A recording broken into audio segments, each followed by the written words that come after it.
This is verse 22 of the 5th chapter, Gospel of Matthew. Jesus is giving these electrifying updates to the Old Testament law, and at this point he takes the 6th commandment for the subject of the conversation, thou shalt not kill.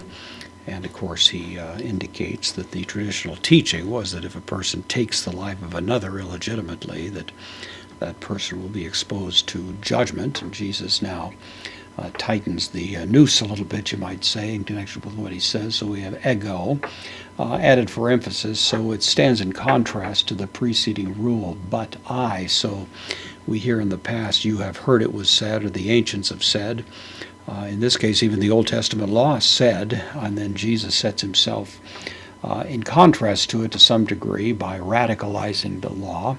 But I, on the other hand, in contrast to the ancient teaching, lego, I say humen, to you, second person dative plural pronoun, hoti, that, and then pas ho, every one who. So pas, all or every, this is the singular, so every, and then the orgizomenos, from orgizo.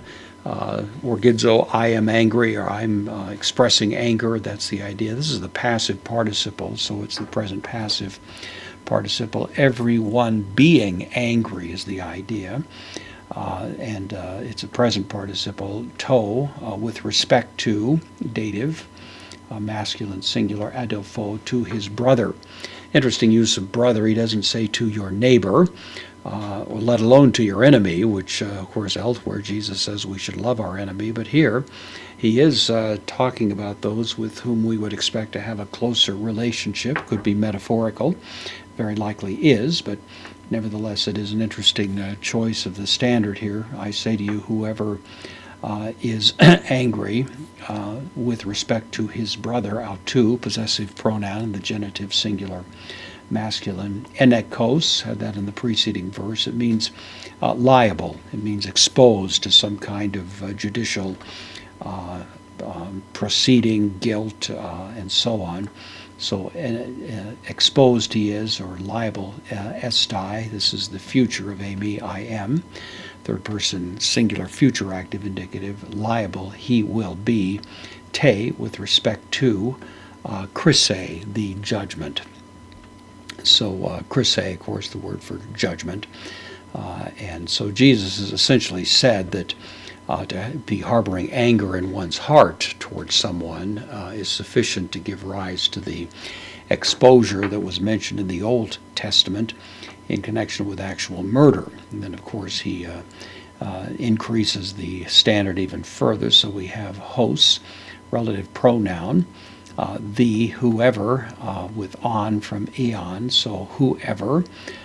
Epe, in the subjunctive, on takes the subjunctive, whoever says, to adelpho, to the brother of him. So now we have a move from internal conditions, the state of the heart, to external expression, whoever says to his brother, and then raka, of Aramaic origin, actually. It's a word that means you're worthless. That's the sense of it, that you have no worth. It's really one of the most severe expressions of contempt.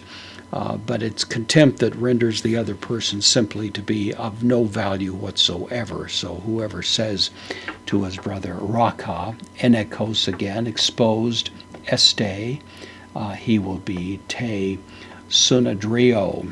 This is Sanhedrin, of course. It means the council, the gathering together. This is probably, in Jesus' intended sense here, metaphorical. He's giving 3 levels of, you might say, human exposure as a result of guilt, and each of them is supposed to be seen as a kind of parallel to some deeper form of exposure. So the first one, liable to the judgment. This is an external judgment, liable to be found guilty, although the likelihood is it wouldn't be in a human tribunal that would happen. Now, in this case, would be exposed to the Sanhedrin. Well, that would increase the exposure some, but again, it's not likely Jesus means the actual Sanhedrin that met in Jerusalem, but rather simply ramping up the exposure that's suggested here. And then again, the same construction, relative pronoun hos on, and whoever epe, subjunctive, whoever says more. This actually goes further. It's translated fool. The word moron, of course, comes from that as well, but the real sense of it is to pass a judgment on someone morally, that they are a fool in the sense that they are acting knowingly against what they know to be the right thing to do. They're acting foolishly, not just in the sense of being silly or unreflecting, but actually doing the wrong thing and doing it with some degree of arrogant knowledge would be the notion to be a fool. So whoever says, you fool, whoever accuses someone of that, enekos, again, exposed, este, it will be, or he will be, ace, into, tain, ge'enan. This is the word translated Gehenna. Of course, it's the valley of Hinnom, which was outside Jerusalem. It was a city dump. It had been desecrated, really, back many years earlier under Josiah, when that place, which had been a place for child sacrifice, was turned into the city dump, a way to kind of make a statement, you might say. And it became metaphorical for hell, because criminals and other people that who had no particular identity, their bodies would be disposed of there in that place. It was a horrible place, of course.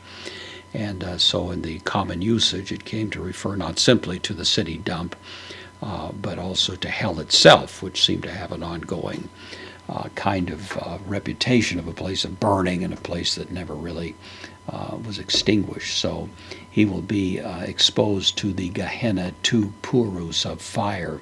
Gehenna, there was always a fire burning there, and that was part of what gave rise to the impression. So Jesus gives a kind of ramping up of levels of guilt based on levels of guilt in terms of the action that's being described here. And in any event, it's all representing a kind of increase of the standard, a rather dramatic increase of the standard and expectation, contrasted with that which was articulated under the old covenant rule.